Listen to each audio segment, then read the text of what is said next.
All right. Oh, hey, while you guys were out monkeying around, you missed a bunch of work at the shop. Check out what you missed. Last time, Bill Goldberg jackhammered the drivetrain into the 1970 Challenger RT SE. This time, it's crunch time to get the beautiful second-generation Plymouth GTX in seafoam turquoise, finished in time for the owner's arrival. But first, Mark says goodbye to the 1970 Superbird, equipped with a Hellcat, by taking it out for one last ride.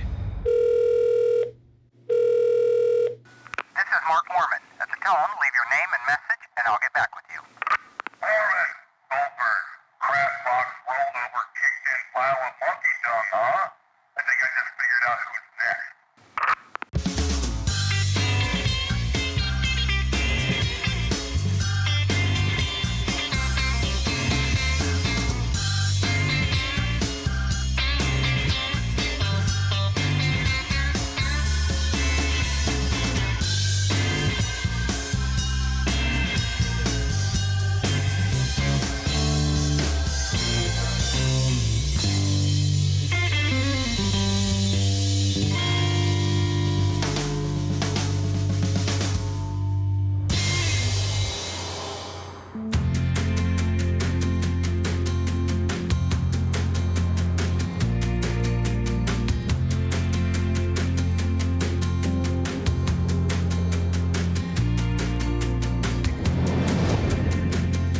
Okay, getting ready to take out the Superbird with the Hellcat engine for the first time. Let's give it a start.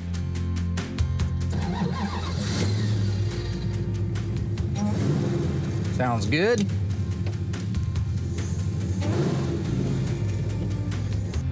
First gear. Second. There's the supercharger kicking in. Oh, that's wild. Yeah!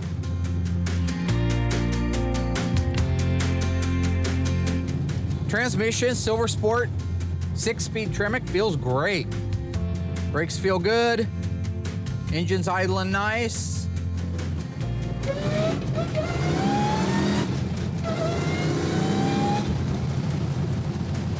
That's 75, third gear, nothing to it. Got 3,000 RPM. It tracks good. Magnum Force front suspension holding the road nice. Even though we got the F60 15 polyglasses, it's still holding the road nice.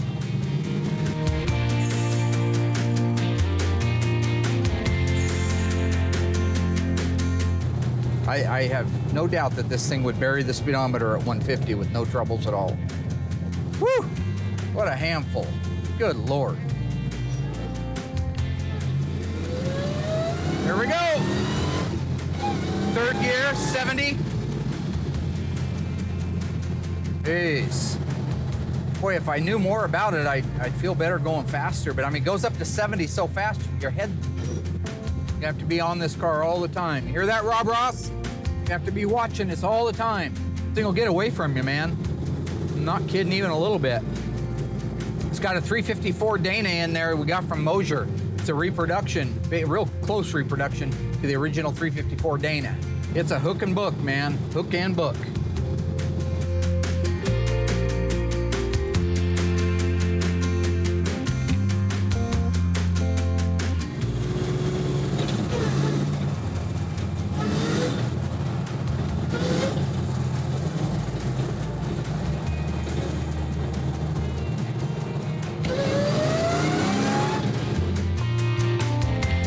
So yeah, everything came out great on the Superbird, and there were some challenges with it, but I will put the feather in my cap, or whatever metaphor it is, that says I'm succeeded perfectly. So, you know, the more I'm learning and getting comfortable with the Mopar performance stuff, like the L-Crate engine now and the 392 and the 354, it seems to me that there's gonna be a good market for that. Because not everybody cares so much, and they want late model performance, but they want old school look.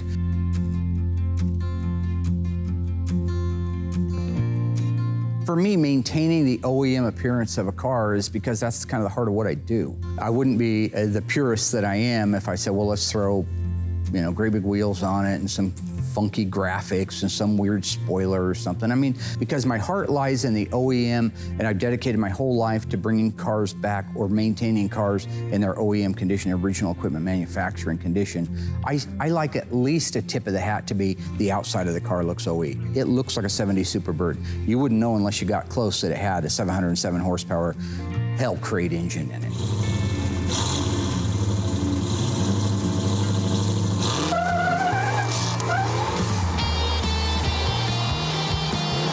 We had teamwork, camaraderie all around a car that we love and around a brand that we have passion for.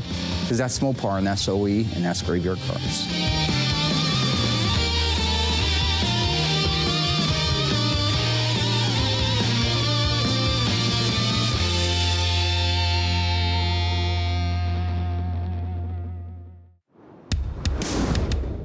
Our friends over at Summers Classic Cars, we've been over there a few times documenting some cars for them. They're bringing one over for me to take a look at. Today I'm gonna actually spend some time with Alyssa on it and teach her some of the things to look at in these situations.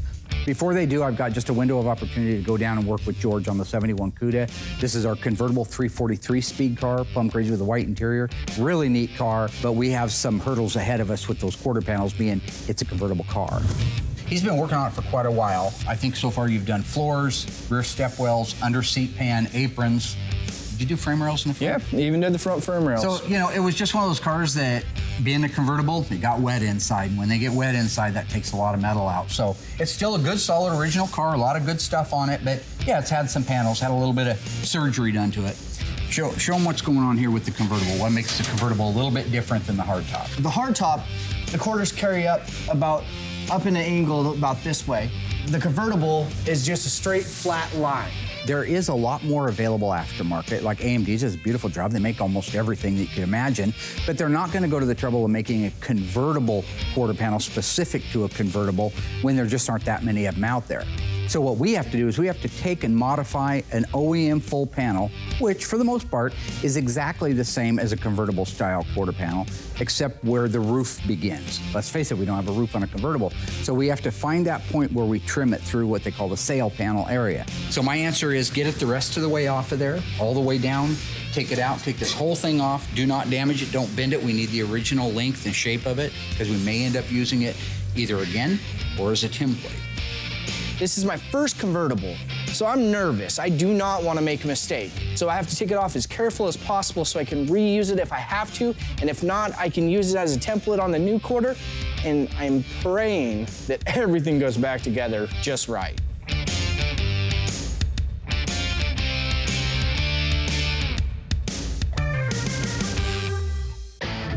Today I'm actually going to work on Manning's GTX's dashboard. Once I get the dashboard all completed, I'll be ready to install the interior. That one dashboard is actually the key element, because once it goes in, then I can do my 8-pillar moldings, upper windshield reveal moldings, the side moldings, and then just kind of work my way right on down into the floor of the car, you know, with seats and carpet, seat belts, and all that fun stuff. So it's kind of nice having this done. We're kind of on a tight timeline. They're coming at the end of the week. I tried to schedule a windshield to get in here, so I got to get that dash in so I can get that windshield in and hopefully get this car all put together before they show up. So the first thing that I actually did is I tore the entire dash down, tore all the components out of it, sent the actual dash frame over to Will. Whenever I get it back, I get it in our amazing stand and I start going to work on it. Typically around here, a standard operating procedure would be to create up a dash, send it back to our friends at Instrument Specialties. They do, obviously you've seen it's beautiful work. And then when it comes back, we're just ready to put it in the car. It doesn't need anything. Right now, the poor guys back there already have probably a dozen dashes from us, and we're a little bit behind on getting this one done. So I just chose to have Dave do it. He's done them before, he knows what he's doing. A lot of the parts we just get from OER, so it's just an effort on our part that we wouldn't have had to make if we would have had more time to send it out. The original parts were so nice that they just really needed to be cleaned up and polished. Some of the parts needed to be repainted. A lot of the lettering and everything on the dash that, talk about the wipers and headlights and stuff like that were actually repainted, so they just look brand new. The really cool thing about the instrument cluster on this car is that the dad, who was the original owner of the car, the son owns it now, put a really cool label on there saying the GTX takes Texaco Haviland 1040 motor oil, which is really neat. So I don't know if it was in case the son was driving it or in case the mom was driving it or whatever. Whenever she pulled into a gas station, he wanted to make sure that they put the right motor oil in this car. So I actually wanted to retain that label since his dad put that on the car. So I polished up all the plastic on the instrument cluster so it looks brand new, cleaned up that label, and put it back in the dash. Along with all the other original parts, the dash looks fantastic. It's all put together, put into the car. It looks beautiful. Stay tuned. Dave talks about the history and origin of the Hemi engine. Mark and Alyssa document and assess the value of a Plymouth Roadrunner. And we get wise about how to identify and determine which carburetor studs are right for your restoration.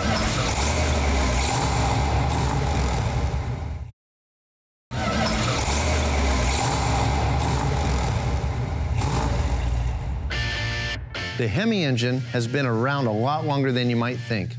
Hemi is Chrysler's name for their hemispherical combustion engine, which uses a dome shape at the top of the piston for the combustion chamber, rather than some of the other common types, such as the wedge shape or the bathtub shape combustion style chamber. Invented as early as 1901, the hemispherical combustion engine has been in use in one form or another for over 100 years. In 1905, the Belgian car maker Pipe used a hemispherical engine in their car at the time. In 1907, Fiat used a hemispherical engine in their 130 horsepower Grand Prix racer. Chrysler got into the game in 1940 when the Army Air Corps contracted them to develop an engine for airplanes. Chrysler built a V16 engine that was 122 inches long and it weighed over a ton.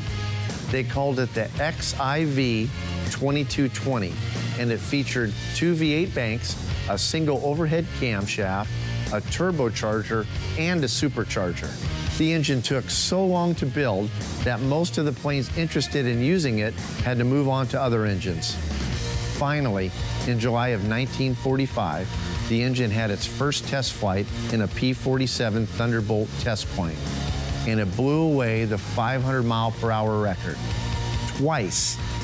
The engine outperformed everyone's expectations, but before it could be used, the war was over. And with the invention of the jet engine, there wasn't any need to continue development on a combustion engine. Chrysler took what they learned and eventually made their own smaller car-sized hemispherical combustion engine, which they named Firepower. This is considered the first generation of Hemi engines, and eventually each of the divisions of Chrysler had their own name for the engine. In 1964, the second generation of Hemi engines was released by Chrysler, and those are the engines featured in some of the most iconic muscle cars in history. So just remember, that Challenger or Cuda you're driving around with a 426 Hemi has a lineage that goes back to World War II fighter planes.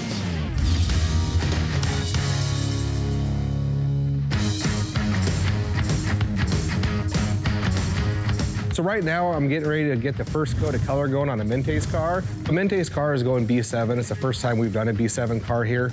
So I'm kind of excited to do it because it's a little bit darker than the B5, but both colors are really gorgeous.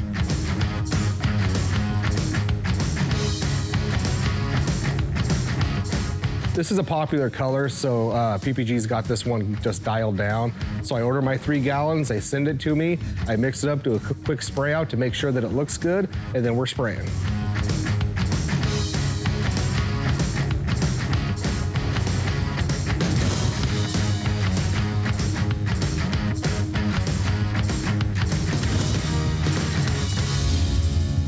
Alyssa and I right now are getting ready to take a look at this little Roadrunner. Now, a friend of mine has a classic car dealership here in town. Every once in a while, they'll call us up and say, hey, we got a Mopar. We'd love to have your blessing on. So this is one of those cars. They've got it sold to a gentleman on the East Coast, But he said, heck, since it's already in town, I would really feel good if Mark could give it a look over, make sure it is what it is, and kind of just give it like my rating scale. And so we're gonna pull it in, raise it up in the air, I'm gonna double check the numbers on the car, make sure that it's all numbers matching. So as you walk around these cars like this, walk the light back and forth. Okay, do you see anything on that half of the hood? Well, I already see there's dull spots, and there's a dent. Do you see how they wave? You see the waves in the panel? Yeah, I Okay. mean, do you want me to put it right here? Right here, right Beautiful. And there's a great big one right here. So what do you see when you're standing there and I'm walking along here? Would you say this side of the car is equally as imperfect as the other side of the car? here? I think this side looks better than the other I side. thought it looked a little better too. I don't see as much wave. But you do see the problems through here, right? Now what that is not a dent. It's the preparation work that I ride the guys down in the body shop like Will. When we're blocking something and we're trying to get it clean and flat, and I go, no, I can feel it, or it shows up in a guide coat. If you don't take those steps, then you can end up with, what I would consider a mediocre type of job. I noticed immediately, look at your Roadrunner decals. Now, you recall I just did the Zincs Roadrunner, and earlier back in season 1, I did the 70 Roadrunner for laser. Yep. It looks at a glance like this is all one decal. It's not. It's 4 decals. Okay. But notice the X, it's on the bottom. Yep. The dust trail is leaning forward at the top, back at the bottom. Now go look at the door. The X is on the top. It's an easy mistake to make because the patterns are very similar. You see, this part looks pretty consistent. It does, yeah. This mirror, depending on what we find on the fender tag, probably doesn't belong here. That's a very rare option. I'm not even sure it was available. I think that it was, but it certainly probably is an addition because it's a cool addition. People like that kind of stuff. Let's look at the hood just real quick. The blackout on the hood. You notice that the black is really inconsistent. It's splotchy. Like part of it up through here is a matted finish and then it gets shinier down here. This trap door was painted probably at a different time than this, the air driver door, and it has the right sheen to it. It looks nice. Yeah, the matted look, but it starts getting inconsistent. What was the first year a Plymouth Barracuda or a Dodge Challenger came available with a rear sway bar? Is it 1968, 1970, or 1971? We'll have your answer right after the break.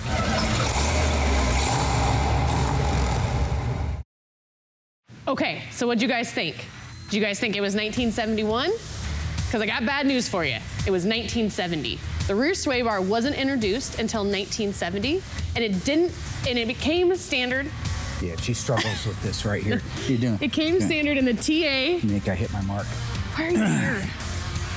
The rear sway bar was standard equipment on all A53 Trans Am AAR cars. I knew that. However, in 1971, they didn't build an AAR or TA, but you could still get the S41 option for the rear sway bar. So, Okay, thanks, Dad. Thanks for your help.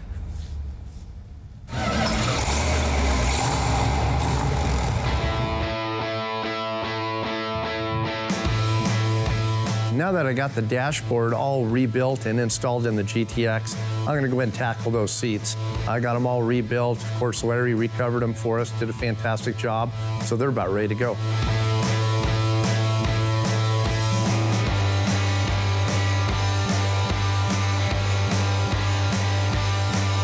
I was able to actually get the seats in.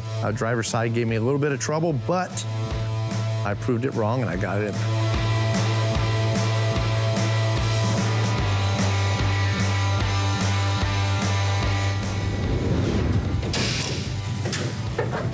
Oh boy, and that thing lifts up. Watch the dip in that hood as I go up. Oh, God. The whole thing's swelling. And here's the play in the hinges. It's not terrible, but it's not perfect either. It does have the original fender tag. This is not a real loaded car, what you call a loaded car with lots of options. Stupid. There's very, very few options on there at all.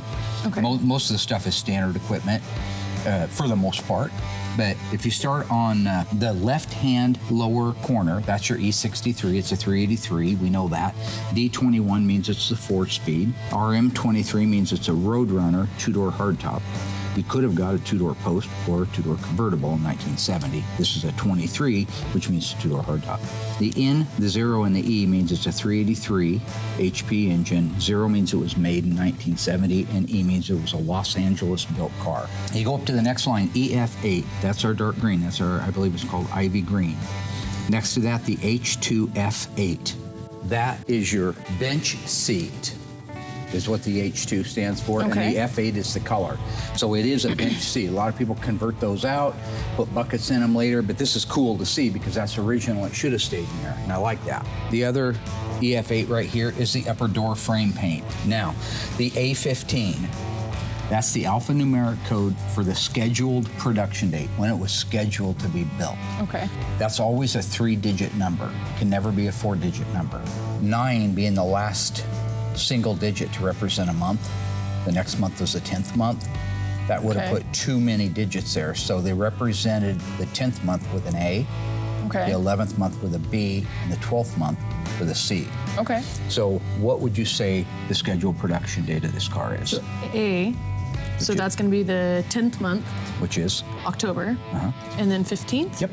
So the car was scheduled to be built on October 15th. That means everything that has date codes has to precede that date. Okay.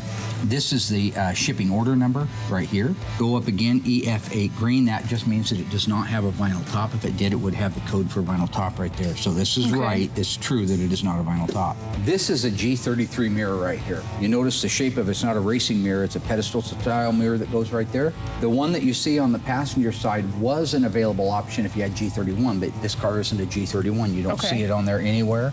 The J25, that's your 3-speed wiper mode. Okay, so it could have had 2-speed wipers or the 3-speed variable wipers like this. Working with Alyssa on the fender tag, this is great for me. I mean, she's actually at the point where she's showing a lot of enthusiasm about learning this business and going over a fender tag and showing her what it means. It's a good moment for me. I'm very excited to be able to have that time with her. N41 is dual exhaust. That's cool. But there's no N42, which would be dual exhaust with bright tips. Oh, okay. If all you have is N41, then originally the 2 pipes would have come out underneath the bumper and turned down. Most people don't like that. If you look at the back of this car, you're going to see the exhaust tips that it was never started life with that somebody added because it's a cool ad. But that also explains this next one, N95. This was a California car, not just built there, but it was destined to go there. So when we come over here, the quickest way to tell an N95 car is by this breather cap. This is one of the nipples. You notice there's a vacuum cap on it. If I take that off of there, it's an opening. Yeah. They've got it capped off because they didn't get the vapor return line that goes back to the tank, runs along the right-hand frame rail, comes up and stubs into about here, and then you connect it together with a hose. They don't have that on there, so they probably didn't even know what it was. Whoever restored the car probably didn't know what it's for, because they obviously didn't go out of their way to do that. Yeah. But that is definitely the sign that it's an N95. Okay. The N96 is this big, beautiful thing here. That's a great option. It's interesting that they chose that option and passed on almost everything else in the way of cool options. Yeah. But I'd go with the cold air induction too. It's just cool. You remember back to Terry Zink's car, right? When he popped that switch, that thing came up, and you got the shark's teeth on the side of it. Coming up, Mark and Alyssa continue to detail and assess the Plymouth Roadrunner's value. The owners to our beautiful Seafoam GTX finally make it out to see their car. And Will puts the first coat of paint on a 1972 tawny gold Duster.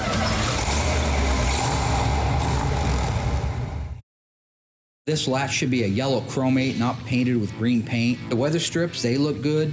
The edges, all this stuff, that looks pretty good. Door trim panels, these are probably legendary, and they're very nice. They look great. Yeah, they do. Yeah.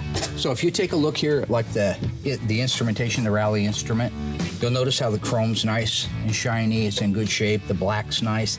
The white lettering, that's probably a new reproduction, most likely. Yeah. These in 1969 and back were a real soft knee bolster. These are a rigid plastic, so these are correct for the 70. Now, otherwise, when I drove it in, I felt like the pistol grip felt pretty good to me. The linkage was right on it. But if it has the wrong one, you go up into reverse, you'd hit the dash with your knuckles. So that stuff all looked good to me. I think overall, the interior of the car is much nicer than the rest of the car. Yeah, because you only found Just those things I one pointed minor out. thing, yeah. We've got the wrong adapter ring. Here. This is supposed to be a matte finish right here. These are supposed to be a matted Matte. finish right here. The rest of it looked pretty good. The door jambs need cleaned up. The latches need to be plated and not painted. Some things Yeah. like that. But overall, like he wouldn't have to do any of it. He could just go drive that and not be too ashamed. Yeah, I mean, The rest of the things I'd want to do something with. This dash fin looks terrible up here. They've got the same problem. They got this. This is originally a lacquer finish with a suede, and it was a very matted finish, again, because of the shine and the gloss. That tag should have been taken off of there. New rivets put in. Should have been detailed, painted with the Chrysler logo. Again, just lots of little things. It's when you come here and you get your car and you take it home, it looks brand new. And so this just isn't that. But they also aren't charging the same money. So you got to keep that in mind, too. So far, Mark took the Hellcat-equipped Superbird out for one last ride before it's shipped to its owner. For the first time on Graveyard Carz, Will laid out a beautiful first coat of B7 on the 1970 Challenger RT. Now, Dave is working on finishing up the Plymouth GTX before its owners arrive, while Mark and Alyssa continue to evaluate a Plymouth Roadrunner before its potential sale to a new owner.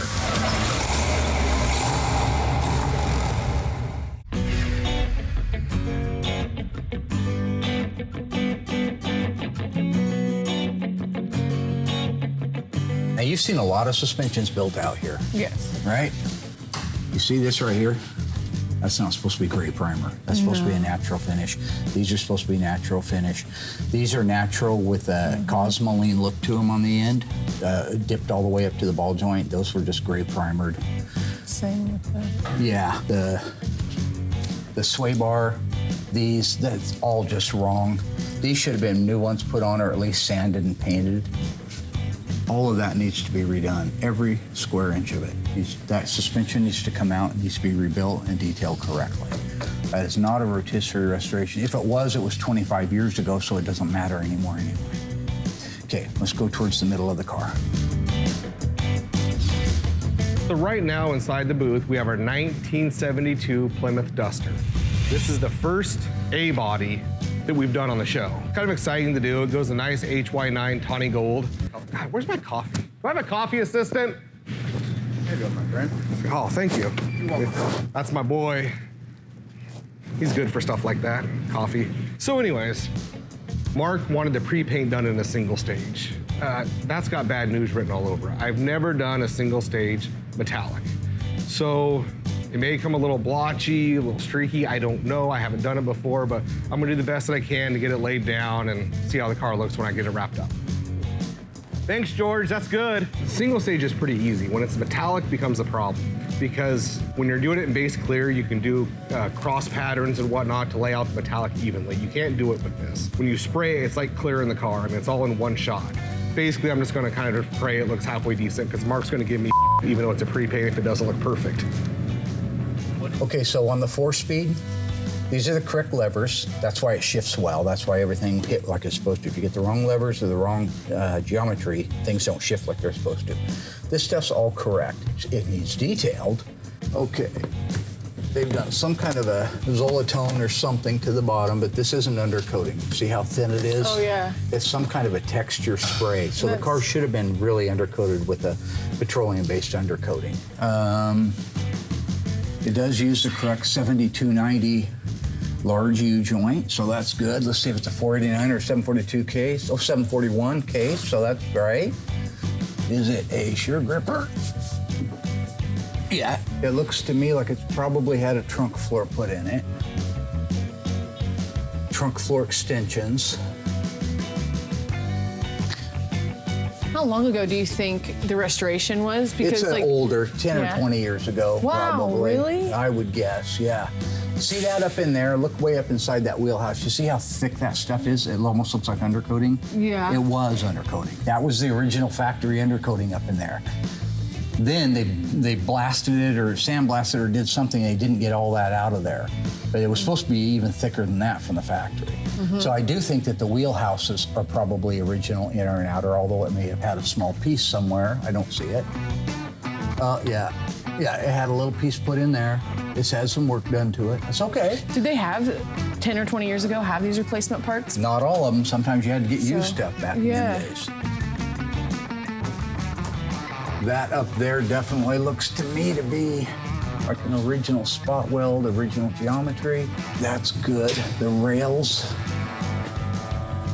It's hard when they get color on them and stuff, but it does look to me like it's probably the original rails. That's good. Yeah, I see these spot welds up here? Yep. Now, we duplicate that, but whenever they did this car, they probably didn't. So those are probably originals. So I just finished painting our 1972 tawny gold Duster. Came out streaky as yeah, it's the first one I've ever done. Good thing is it's just a pre-paint. The body work looks good, the lines look good, the color looks good. It looks totally perfect. So I'll bring it out here in the next couple weeks. We'll tear it apart, get it jammed, reassemble the whole entire car, block it out one last time, and then we'll go to base coat, clear coat, where the car will absolutely look perfect when we're done. Graveyard Carz was hatched from an idea my dad had to showcase the wonderful world of Mopars. So true or false? The Graveyard Carz series was based off my dad's 1970 Charger. We're gonna have the answer right after the break.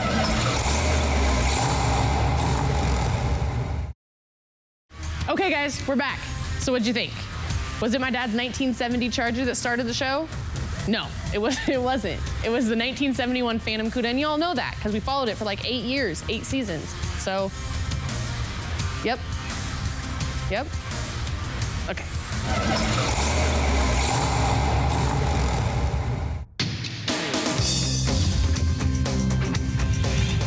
We're gonna go to the air cleaner stud section of the book. So we open this up, and you can see that there are 4 versions of carburetor studs. Actually, a 5th one down here, including the Carter Thermal Quad. That's the carburetor that came out in '71 on a lot of the big blocks and some of the small blocks. You come across these, we say, well, what are they for? How do I know which one's right? Unless I put it in the carburetor, put the air cleaner on it, and see how much stud's sticking up, or if there's not enough studs sticking up. Just take the first one, this unique looking little one here that has this shoulder built onto it. That's so that when it screws into the carburetor, it can't continue to screw in, where it would go all the way through the threads and not be able to take the wing nut off because it would never be tight. When you go to take the wing nut off, the stud would come out. How many people have had that happen? That's because that lock prevents that. So this stud, I believe, looks most like E, the Holley 6-barrel. So with that, we'll get our tape measure out and we'll see what it has to say about E. 6-pack Holley 2-barrel stud.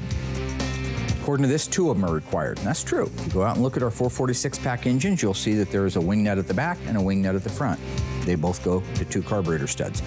We know it's 1/4 by 20, 0.40. Let's see what they're talking about 0.40. I bet it's this shoulder right here. So I come in here and I measure that stud. The maximum outside diameter is 0.40, and right there you can see 0.40. So this is a great replica of the original stud. Let's measure the overall length, 1969, here we go. We end up at 2.50. 2.5 inches is the overall length this should be. I go to here and to here, and you can see that that is 2.5 inches long overall length. One end of it, the long end after the knurl, is 2 inches. And you can see that we're within a 1/16 of being exact. You go to the other end, according to this, it's 1/2 inch. If you look very carefully, you'll see that that's 1/2 inch. So this is the correct carburetor stud on a Holley 6-barrel. Whether it's a 340 or a 440, 6-barrel setup on the 6-pack or the 6-barrel, it would use 2 of these on each engine. And that is what I refer to as getting wise. In fact, I'm going to take Dave Weiss out of it, and I'm just going to say getting wise with Mark Worman, so. And don't tell him. Obviously, he doesn't need to know. So to me, this is that anomaly that doesn't have a right answer. Okay, explain what I mean. 1970 Roadrunner, 3 to 3 4-speed, numbers matching. Look like not a lot of sheet metal's been put on it, so I'm going to tend to say it was a pretty solid original California car like they're saying it was. Yeah. I would rather have the car in the graveyard with the paint falling off of it and the engine seized up and the transmission not working and a rotten trunk floor. I'd like to see all that and address all that one time, be done, you're out the door, your car's restored, it's beautiful, right? The value of the car in that state is a lot less than it is in this state, right? So I'm saying that if I went out and I tried to find a 3-3 4-speed numbers matching project car, I'd probably pay around 15 grand for it. Maybe even if it was a real solid one, you might pay 20 for it. That's a lot. I just sold a numbers matching 6-pack GTX for 24. So let's say it needed complete restoration, but you only paid 20. Now you're gonna put $80,000, $80,000 in the restoration. You're gonna be around 90 grand in the car, but it's malissimo. It's done. It's done forever and ever, amen. It's the best that can be done to it. There's gotta be something between that and the way it is in the graveyard. Yeah. And that's probably this. And so it's a math equation. The guy that buys this, if he's gonna pay 60 grand for it, he's gotta know there's really no room to go back financially. And so really that's what I've gotta report back to the guy. It probably was bolted to a rotisserie, but the rest of the things on the car don't really reflect it. Overall, I think it's a great car. It's numbers matching, it's 3-3, it's 4-speed. When it comes down to trying to find an EF8 green with a green interior and a bench seat, and a pistol grip, non-console, non-bucket, just exactly like this guy supposedly had. Yeah. He's gonna have a hard time finding one just like it. So he's gonna have to take some of the good with the bad.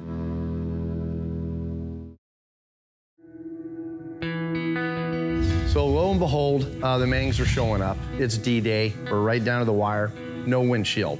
The good thing is there's actually 2 inches of snow on the ground. So that's kind of a bonus. So I can actually kind of play that off like, well, you couldn't drive it anyway, even though the windshield's not in the car. So everything's been done. Brakes are bled. Car's actually been driven around the lot a little bit, you know, without the windshield, so we know it's all good to go. So once that glass gets in there, it's gonna be good. Hi, my name's Jermaine Manning. Mark, doing my father's 69 GTX. He bought it at the end of 1968. So it's my father's first brand new car he ever bought. Father was born in 37, so he was 32 years old. My memories of this car was sitting in my uncle's garage, and it ended up in our garage, and it sat there since I was 4 or 5 years old, just sitting in the garage. So never heard it run, never took a ride in it. The interior was, I guess water had got in. It was like a messed up interior, but my father loved it. And my mother she really loved it. She mostly drove the car. And it was just something he wouldn't get rid of. Many people asked him to sell it and he wouldn't sell it. He was talking about racing it and, I don't know if I should say this, you know, running from the police in it and stuff like that, you know, that he did. And, you know, he was racing and stuff like that. My mother said he used to come to her all the time, like drive up on her and want to race it. She said she used to race it and win. He took pride in the car. And even though it looked the way it looked, he never sold it. As many people came, he'd pull a garage up and people would just walk up and, hey, you want to sell it? And I'm like, nah. And I'm sitting there thinking like, why don't you sell this car? We just sitting here. My mother passed away first. She passed away September 4th of 2017, and my father passed away about 3 months later in December. I was getting it restored for them. And they happened to pass where they could see it, you know, so I wanted to get it done for them. It didn't hit me until, you know, my father, you know, he said, hey, I'll give you this car. You just gotta promise not to sell it. So my whole goal was to get it done right, because it meant something to him, and I want it done, you know, to his liking, so he'll like it and he'll be proud of it. You know what I'm saying? I want it back from when it was new, when he bought it new. I was like, I want the best to do it, and Mark is the best. When I see the brightness of it, the color, I mean, never thought it'd look like this. It was a big dent on his side, but it's amazing. It looks amazing. A brand new car. It's a lot of progress, you know. I feel like it's taken a while, but seeing it was just like, you just forget, you know, it's like this euphoric feeling like, wow, like this is what you all been doing all this time. And then on the inside of it, it's just like, wow, look at this. The first thing we're gonna do is take me to work. I'm gonna show it off at work. Probably. He said I couldn't drive the car, like it wasn't. I'm like, I can drive it to work. No, you're not gonna drive it. No, you're not driving to work. I don't have chalk, just send the lines. Oh, I park it right here. Somebody done moved it. Don't move it. You know, I want to enjoy the car. I don't want to sit there and watch it. I want to drive it, enjoy it. Around my friends, they test their cars, and I'm pretty sure they're gonna make me test this one. But I'm gonna put it. You know, I got to see what my mother and they was talking about back then.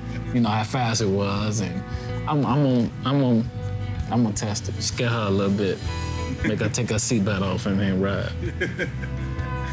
I think with his dad, he was proud. You know, he saw something that he wanted, and he liked to be able to go out and get it. This is something I want to provide for my family, and, you know, and he always bragged about that. You know, whatever he did, if he did something for his family, you know, he did something for his wife. This is what I bought this for her. She wanted this house, I bought this for her. She wanted this, I bought it for her, you know. And man, Jermaine wanted a car, I took him out to buy his first car, I took him out. And so, like, you know, with this car in particular, you know, it was like his first brand new car. And so, you know, of all the other cars he had, this was like his first new car. And, you know, he had an attachment to it. I think he'll love it. I know he would love it. He'll be amazed. Appreciate Mark doing what he did. Mark Warman, thank you. He just made a man happy. You know what I'm saying? He just brought something back to life that I didn't realize until I lost my parents. Mm-hmm. Yeah. A long time.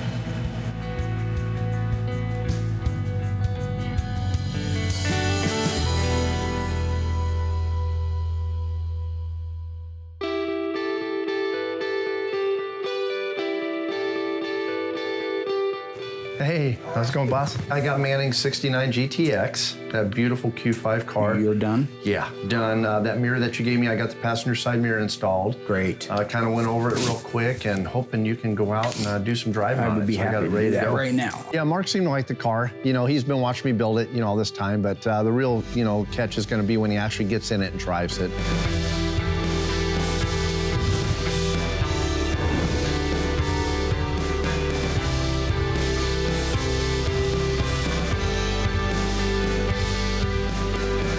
Fantastic running, driving car. Absolutely loved every minute of it. I mean, that car pulls.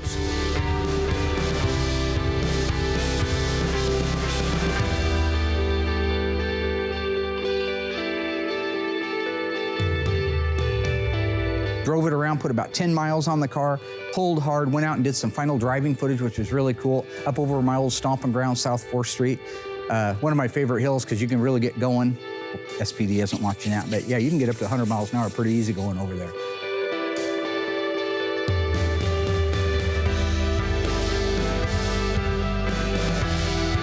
I'll say it again, when a car starts out good, it ends good. This car had no rattles, no squeaks, no nothing. I mean, I'm driving it over railroad tracks right down here at the mill. Anybody that lives in Springfield knows what those are like. Nothing, not even one. Usually we have to work on the exhaust. Accurate builds a beautiful exhaust system, right?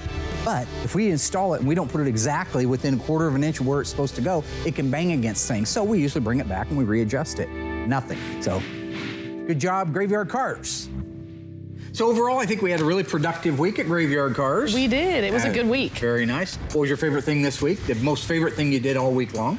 Well, I think it was a pretty exciting start getting to send our Superbird home. 707 horsepower, 6-speed trim One of one. It's the only car in the world with a Hellcat. It's the only one in the world like it. That is Absolutely. very true. I mean, yeah. That was your favorite thing. What about learning on the 70 Roadrunner? That was actually one of the highlights. I wasn't a smart ass. I was very good about it, right? Took my time, tried to teach you things. Will did really great in the paint shop this week.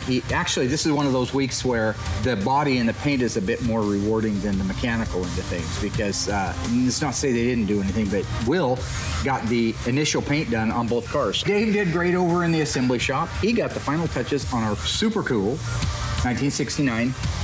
What's the paint code on the GTX? Dad, just because I don't remember the VINs? You're supposed but to we have have the whole books for that, though. Not the whole reason. What else do I do here? You don't read a book and learn how to take a dooski, right? A dooski is a natural thing. You take a dooski, it comes out. It's what it is. I don't know how you're drawing the connection here. You breathe. It's a natural thing. It's involuntary. These numbers should be involuntary to you. They should be voluntary motor skills. Dad, it's bells and whistles. Bells and whistles. So, but if it makes you happy, I'll try harder. Nothing. Sounds good? Nothing makes a dad feel. But you know how much work that is? It's like every single car I have to memorize that many numbers. It's hard, Dad. Okay, here.